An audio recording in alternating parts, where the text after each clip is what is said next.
Good morning all. Welcome back to the Common Farm Flowers YouTube channel. So I'm just walking, this is my commute. So I'm walking across the field up to the studio where I've got some flowers to do for a ball, and I thought you might like to come along and see how I've chosen to do them, how the arrangements work, how much time it takes, and all of that kind of thing. So come on, let's spend a cheerful Friday getting ready for the ball. We will go to the ball. And if you're new to the channel, you're very welcome. Please do subscribe, press the bell icon, and we'll tell you when we've got more clips coming up. And if any of the tips and tricks we give you along the way are useful, consider joining the club. The links to club membership and all the other information you might need, workshops and so on, are in the blurb to all my clips. Right, yeah, this is one of my cut flower patches. Off we go. So here's the studio this morning. This is about 850 stems, and I cut them yesterday. They've had a lovely cool drink overnight. There are sweet peas on the table around the corner there, and there are flowering lime. Oh yes. And here are the containers for this ball. So I'm very lucky. My client is kind of letting me do whatever I want to do. The clock is wrong, by the way, it's broken. I need to get a new one. And so what I've done is the budget is tight. So I'm trying to make the most of it, and I'm doing lots of different things. So basically, I have decided I'm going to have wild and hairy large, and then the closer you get to the flowers, the more luxurious and scented they will be. So the bud vases are going to have 9, so there'll be groups of 3 bud vases with 9 sweet peas in each group. Then there will be fat posies with about 20 stems in per posy, including roses and more sweet peas, so very luxurious.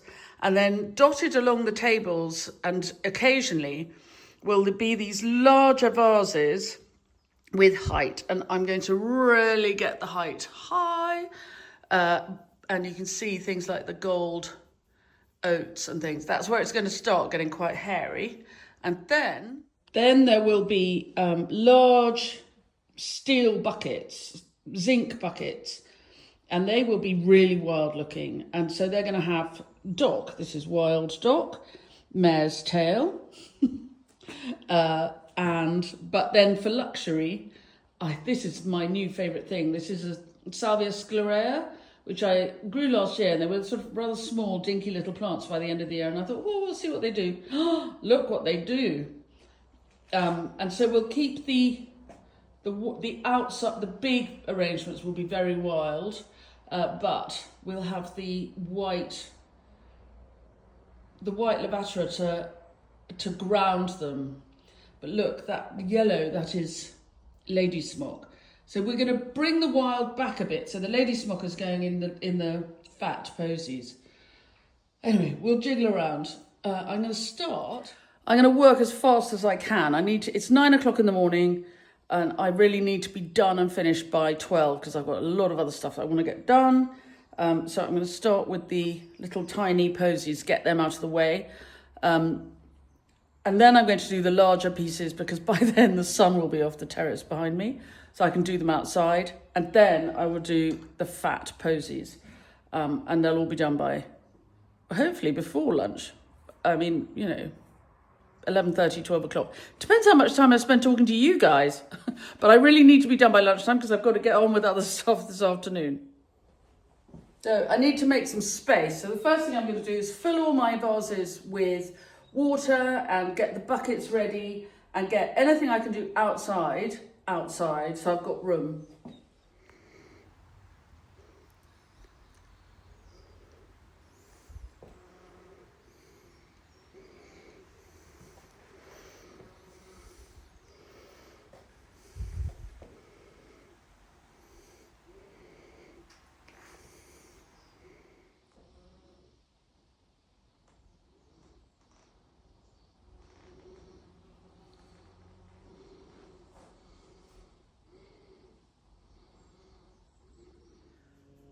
So before I start a job, I always fill all the vessels so that I just keep filling the vessels until they are finished, and then I know I've done everything I'm supposed to do. And the sun is still on the terrace. I would normally start with these big buckets, but I'm going to wait until the sun has moved around a little bit, because then I can work. I've got space and shade and height, very important. Cute. So I'm on to the posies. Bit more colour.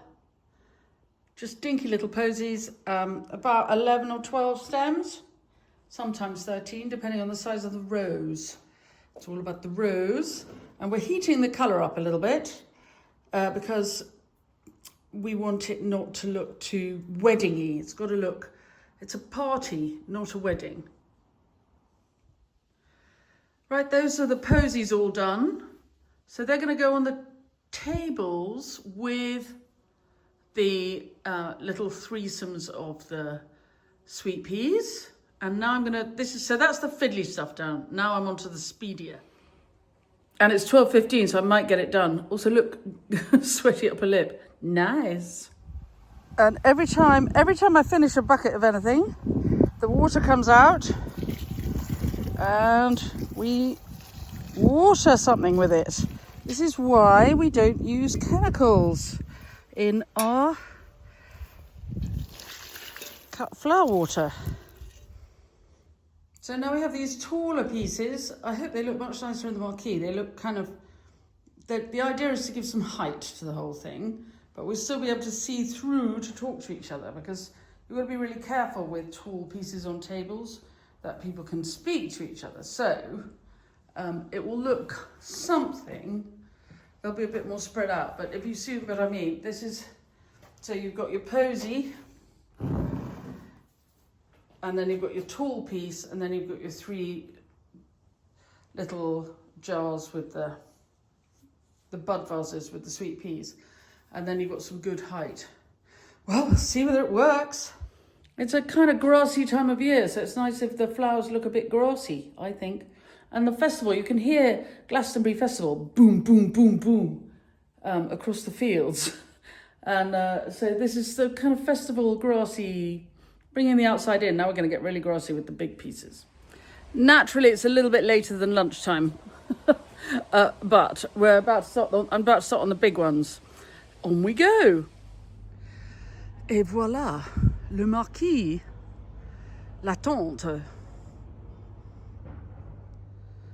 And then in place, they are not masses of them. Partly because there's little budget. The light in here is much nicer in real life than it is in the film. The film makes it look really gloomy, but actually it's a rather lovely light. And you see how the bud vases dotted about kind of disappear, but they make the whole place smell delicious. And then there are fat posies. And the tall grassy is a way of bringing the ceiling down, bringing it's a very tall it's a lovely tent, but having something quite tall on the tables makes it a bit less village hall-y. I wish the light in the film was better, because actually they do look really lovely. Look, it's somebody's 18, not 21. And there is the little mix, and they've come out really nicely. I'm really pleased with them. Obviously the tables don't look rammed, but they need place for lots and lots of food. It's all sort of sharing dishes, so you don't want to overwhelm the space, because there wouldn't be any room for the dishes. And then the larger arrangements are here, kind of marking the steps, a nice place to sit and have a photograph, or have a drink later on. It's a beautiful old building, stunning. And we're still all slightly, so there are cars in the way and things, people still getting ready. And then this pair just marking the entrance to the marquee. So I'm boiling and I'm going to go home and relax. And I hope to have a lovely evening. Look, you can see this marquee has already had a certain amount of wear this season.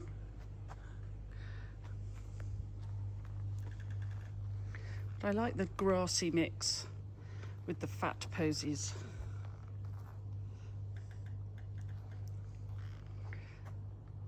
And in real life, the light, they're very pretty, especially with those frondy leaves on the side of the marquee. Right, I better go. This is classic florist situation. You've got to leave before the guests arrive. Quickly, quickly.